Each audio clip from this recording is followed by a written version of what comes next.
This is Big Daddy 427 requesting permission to land.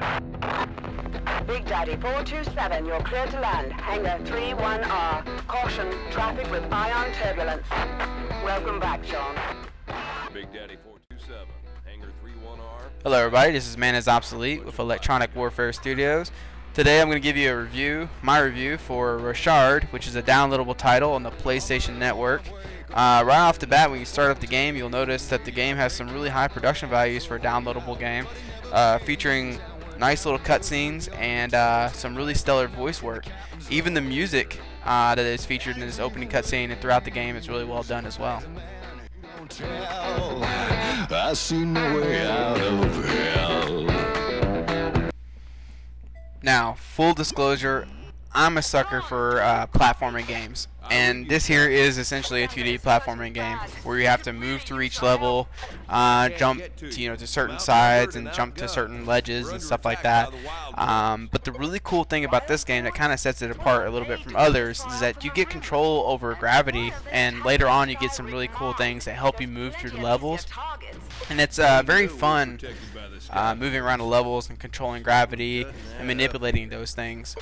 And the other aspect about it is there's a lot of puzzle elements into the game as well, and that I really enjoyed that as well, because not only are you just trying to get to the end of the level and just jump your way through it and dodge enemies or kill enemies, you're also trying to figure out, well, how can I physically even be able to get to the end of that level by getting myself through certain barriers or unlocking a door even. The other thing I really enjoyed is there's a lot of really creative level design in the game as well, whether it be inverted gravity or puzzles that have you moving actual physical objects to block lasers and things like that. The game throws a lot at you in level design and in being able to solve puzzles and get through the game. So throughout the entire gaming experience, you're really rewarded with every single level that you pass through with a new challenge. Another one of those challenges that's in the game is actually these little trophy icons that for the most part are in every single level, but the trick to them is actually trying to figure out how to actually get to them. A lot of times they're shown to you, like the one I just picked up there. I came in on the door on the left there and it was right above it, so it was shown to me where it was at, but my responsibility, my goal was actually try to figure out how to get to it, solve the puzzle and how to get to it. And I really appreciated that aspect about the game, because so many games have you hunting for those things for hours. And another thing I really enjoyed about this game is actually the humor that's in it. The characters are really lovable, and John Rochard says a ton of funny stuff, even in game, like when he's beating something in place.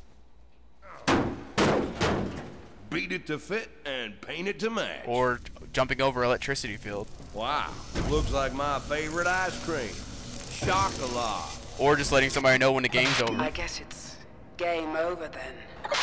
Oh no, it ain't over till the fat lady sings. There's a ton of funny stuff in the game, and it just makes the characters even more likable, which is something that you would find rare in a lot of games, especially a downloadable game as this one. Now, getting into a little bit of my dislikes. Now, the villain in the game is not really anything great. I mean, it's just an old man who runs a corporation and is greedy. Go figure, right? So he's not really all that great of a villain. Even the end fight with him isn't all that great as well. Getting into more of the actual bigger gripes I have with the game, one of the things is like the loading times. The loading times are slightly long. Like you'll see one here that's about 12 seconds. It wouldn't be so bad just for the length, but it's also the fact that they happen a lot that makes it kind of annoying, the two combined. Now, probably my biggest gripe with the game is actually going to be the combat system.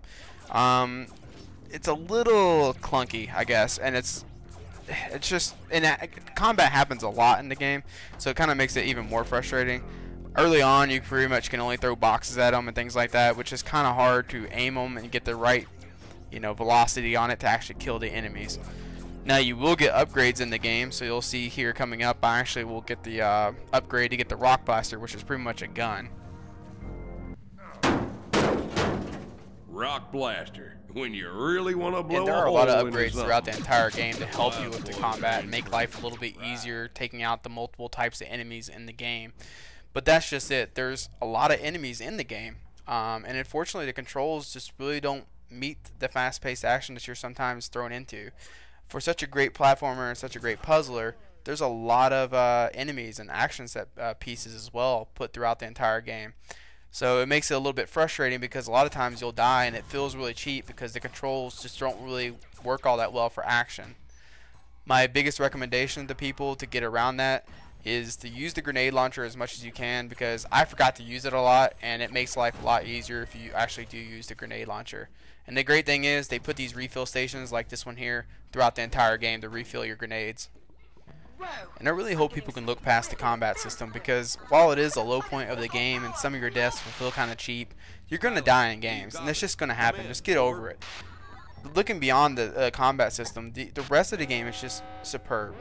You got great graphics for a downloadable game. The voice acting is phenomenal. It rivals actually full retail release games, and it actually makes you care about characters, which is rare for any game to do. And you get a really great package here.